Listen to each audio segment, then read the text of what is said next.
이제 특히 성범죄 중에서도 또 아동과 관련된 범죄들은 계속 또 늘어나고 있는 추세입니다. 그래서 일단 2019년 기준으로 해서요. 전체 성폭력 피해자의 30.8%가 13세 미만이 피해자였습니다. 30%가 상당한 넘어요? 거예요. 30%가 와. 넘는 거죠. 근데 이제 더 가슴 아픈 것은 16년도에 23% 정도였거든요.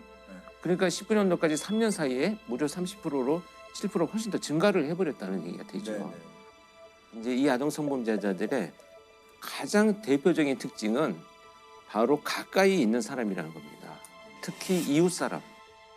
이 아동 대상 성범죄는 일반 성범죄처럼 다른 지역과 지방을 돌아다니면서 범죄를 저지르는 자들이 거의 없습니다. 전부 가까운 이웃이라는 것.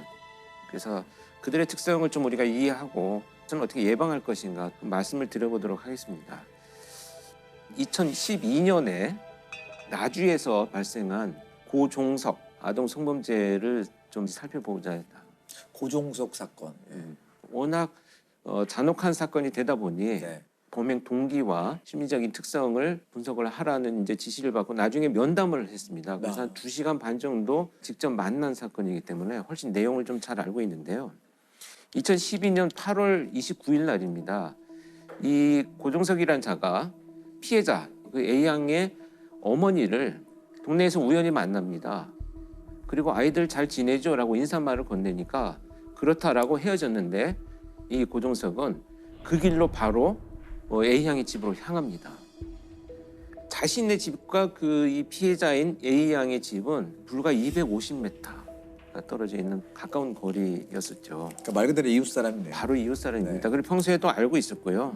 그래서 새벽 1시 반경에 네. 이 집에 몰래 침입을 해서 마루 끝에서 자고 있는 A양을 이불채 납치를 합니다. 삼촌이야 괜찮아 이런 말을 하면서 130m 떨어진 다리 밑에 가서 성폭행을 자행을 합니다. 그래서 이 범인은 이제 고종석은 범행을 저지르고 나서 아이가 자기를 알아본다는 이유로 목을 졸라서 실신한 것을 보고 사망한 것으로 생각을 하고 방치하고 도주를 합니다. 근데 이날은 굉장히 심한 태풍이 불고 있었을 때고요. 태풍 댐빈의 영향으로 전국 대부분 지역에 지금 비와 함께 강한 바람이 불고 있습니다. 강풍과 함께 최고 150mm 이상의 많은 비를 부리겠습니다. 2012년에 태풍 왔죠. 그 범행이 이루어지던 날 비가 많이 오던 날인데 근데 제가 이거 참 너무 안타까운 얘기인데요. 그래서 이 아이는 그 비바람이 몰아치는 곳에서 11시간 동안 의식을 잃고 있었던 거죠.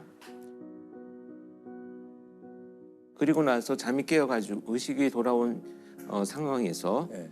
맨발로 아이고. 자기 집 쪽으로 30-40m를 걸어가다가 다시 쓰러져서 의식을 잃습니다. 이때 그 비바람이 몰아치던 곳에서 피해를 당한 A양의 나이가 7살이었습니다. 참 말하기가 어렵네요. 이 사건 정말 실제로 힘든 2시간 반 동안 또 사건입니다. 면담을 하셨기 때문에 머릿속에 너무 많이 떠오르실 것 같아요. 이 사건의 모든 면면들이.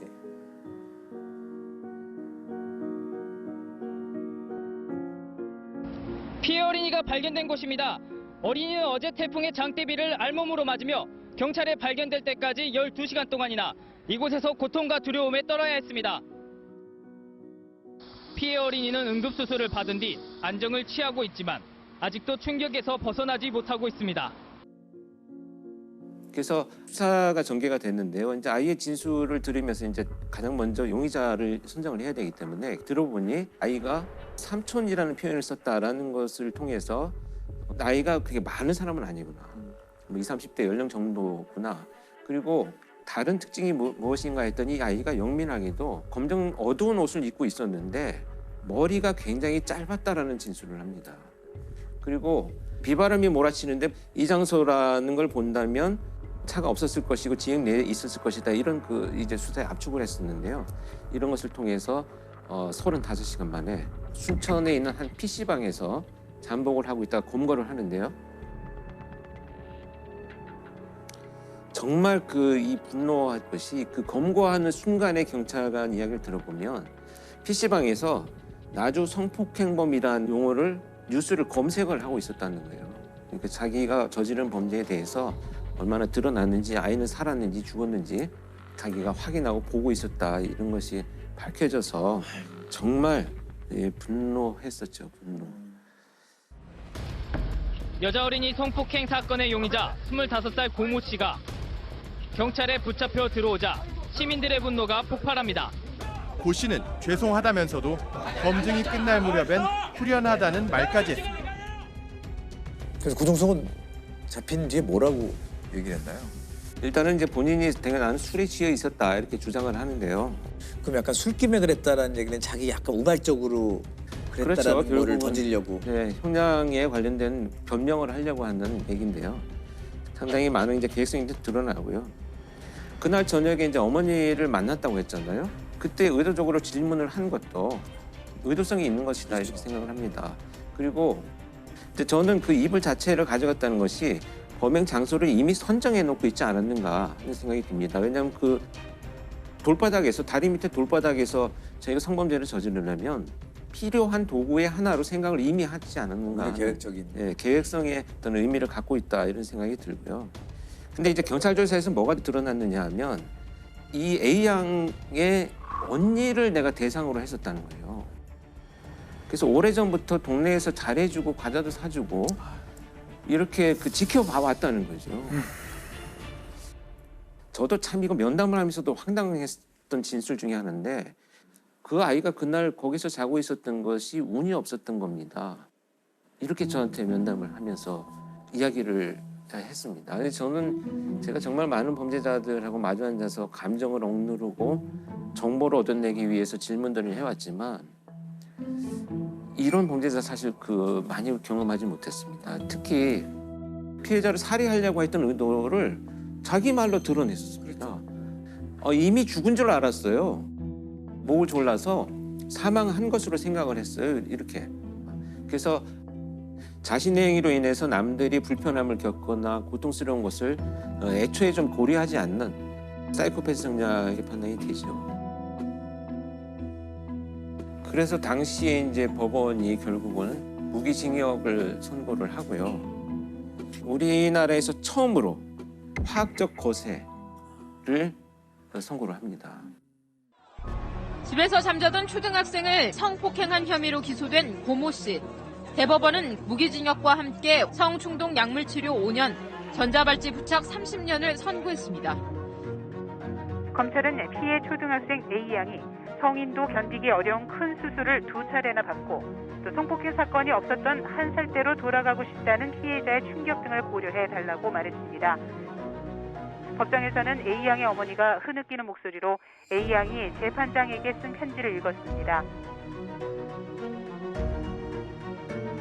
A양은 엄마가 나쁜 아저씨를 혼내주러 간다고 하니 편지를 썼다며 아저씨가 나를 또 데려가지 못하게 많이 혼내달라고 편지에 적었습니다. 근데 거기 재판한 판사님이 아주 명쾌하게 써놓으셨어요. 피고인은 가학적이고 잔인한 성폭력 범죄를 다시 범할 개연성이 매우 높은 점 등을 종합하면 성충동 약물 치료를 해라라고 이렇게 써놓으셨어요. 그러니까 무기징역이야. 그러나 혹시라도 나가게 될 상황에서도 이건 용납할 수 없다. 이런 좀 굳은 결의를 아마 굉장히 화가 나신 것 같아요. 왜냐하면 법무부 자료를 보니까 성범죄 유형별 아동 성학대 재범률이 37.5%라고 합니다. 37. 재범률이 가장 높은 범죄 중에 하나가 아동 성범죄. 근데 이 자들이 왜 그런 범죄를 저지르느냐면 일단 적절하게 사회적 상호작용하는 것에 만성적으로 실패를 합니다. 근데 그 실패들에 대해서 너무 지나친 두려움을 갖고 있는 사람들이에요. 그러다 보니까 자존감이 떨어져요. 이 자존감이 떨어지는 자기의 감정을 회복하기 위해서 거절하지 않는 아동을 대상으로 통제하고 조정하는 이런 범죄를 저지르는 거거든요. 그리고 정말 제가 놀랐던 것은 범인이 체포되고 나중에 그 지역에 가서 그 사람이 과연 어떤 사람이었습니까? 라고 물어보면 거의 100%가 그 사람 범인 아닌 것 같아라고 얘기를 해요. 왜냐하면 너무 온순하고 착하다는 거죠. 평상시 인사 잘하고. 이건 뭐냐 하면 애초에 타인의 시선에 매우 민감하고 거절에 두려워하는 이런 사람들이 자신을 지켜나가는 삶의 방식일 뿐이지 성향은 절대 아니라는 거죠. 친절한 이유가 있군요. 그렇죠. 어떤 일종의 가면이라고 봐야 되겠죠. 그럼 이런 사람이 주위에 있어도 알아내기는 굉장히 힘들다는 어렵습니다. 얘기네요. 네. 그리고 그런 외부의 시선에 너무 예민하고 그러니까 책임을 반드시 상대방한테 전가하는 이런 특징들을 좀 보여줍니다. 그래서 대부분 어떻게 진술하냐면 그 아이가 평상시에 나를 좋아했어요. 이게 걔 때문에 내 인생 망친 거예요. 그 아이가 내 근처에 있었던 게 문제네요. 네. 그러니까 내가 반드시 찾아가서 복수할 거야 이런 얘기를 아무렇지도 않게 하고 아이자들은 정말 아무렇지도 않게 상대방 탓을 하면서 가면을 쓰고 살아가는구나 이런 것을 이제 알 수가 있었죠. 아까 왜 이웃이다라는 말을 제가 강조해서 말씀드렸냐면 가해자와 피해자의 거주지가 지금 1km 미만에서 대부분의 범죄가 일어나고 있다 이렇게 이제 수치가 나오는데요. 2km 미만에서 일어나는 것이 54% 정도입니다. 100m 이내에서 일어난 것도 거의 17%니까 한 20%가 된 거죠. 아동 성범죄는 주로 가해자가 사는 곳 3km 안에서 발생한다는 연구 결과가 나왔습니다. 가해자와 피해자가 같은 동네 이웃일 가능성이 그만큼 크다는 얘기입니다. 혜진 예슬 사건의 범인 역시 아이들 집에서 150m 거리에 사는 이웃이었고 8살 여자아이를 잔혹하게 성폭행한 조두수는 자기 집에서 불과 600m 떨어진 곳에서 범행을 저질렀습니다. 고종석 같은 아동 성범죄자들이 왜 지역 내에서 범행을 저지르느냐 하면 이 거절을 두려워한다는 회피적 성향들 때문에 낯선 곳에 가서 피해자를 물색하고 잘 모르는 지역에서 범행을 저지른 이후에 도주하고 이런 것들에 대한 두려움들을 갖고 있기 때문에 가까운 곳에서 범죄를 저지르는 것이 이제 이들의 대표적인 특징이라는 것을 우리가 이제 알아야 될 것 같습니다. 이 아동 성범죄자가 이제 출소를 하게 되면요, 당해 사건의 피해자에게 접근을 100m 이내에 접근을 금지하고 있습니다. 네. 근데 이 법이 조금 우리가 촘촘히 다시 한번 사회적 논의를 거쳐야 될 필요가 있다고 하는 것은 출소를 해서 내가 집으로 돌아왔더니 이미 피해 아동의 거주지와 100m 안에서 같이 있을 수 있다는 있어요. 거예요. 네. 그런데 이제 거주를 강제로 이전하라고 하는 법이 없기 때문에 피해자들이 다른 곳으로 가야 되는 안타까운 일이 이제 발생을 하죠. 실제로 조두순이 다 출소해서 돌아왔을 때 피해자의 거주지랑 2km? 그 정도의 거리였고 결국에 피해자가 동네를 그렇죠. 떠났죠. 네. 조두순의 연말 출소를 앞두고 가족이 결국 안산을 떠나기로 했습니다. 어디 가면 떠나겠습니까? 피해자가 떠나야 된다는 상해를 안기기 싫어서 다시 발버둥을 쳤는데 그 아이들도 원치 않고 주변에 같이 살라는 걸 두려워하고 그러니까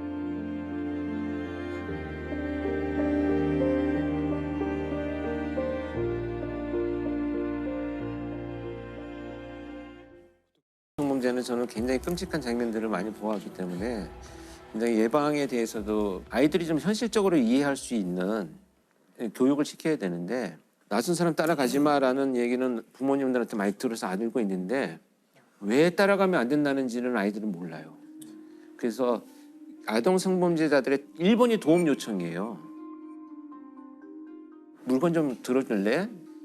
이런 방식으로 이제 도움 요청을 해서 아이들의 도덕심을 유발하고 그래서 따라가지 마, 무조건 하지 말고 아이들한테 어른들이 도움 요청하는 경우는 없어. 다른 어른한테 도와달라고 해.